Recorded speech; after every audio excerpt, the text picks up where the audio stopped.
مش لازم، مش ضروري، مش مضطر. ايوه، زي ما سمعت كده بالظبط.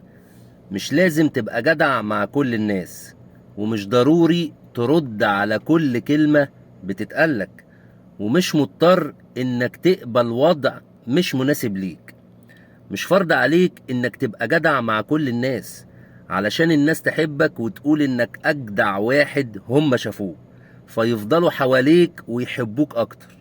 بالعكس، تبقى موهوم وبتضحك على نفسك لو معتقد ان قيمتك مبنية على التضحية والتنازل.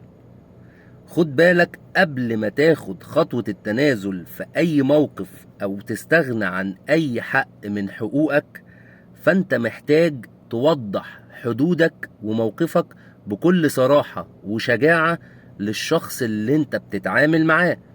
وده من وجهة نظري بسميه احترام لنفسك ومبادئك واخلاقك، وانك بتعمل ده علشان خاطر المحبة والمودة والعشرة اللي بينكو، مش ضعف منك ولا خوف ولا قلة حيلة.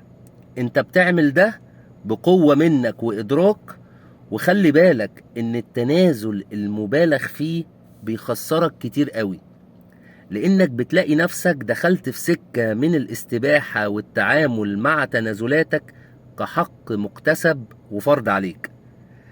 خلي بالك، انت كده بتأذي نفسك قوي، وهتكتشف في الاخر انك بقيت بلا حقوق، لا متشاف في وجودك ولا متقدر في غيابك، واللي كنت بتعمله فضل منك بقى فرض عليك. ولو هنت على نفسك هتهون على الكل. وزنها صح، وخلي عطائك معتدل.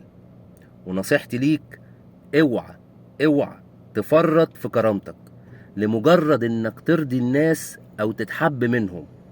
مش مطلوب منك ابدا انك تعيش شمعة بتحترق من اجل الاخرين.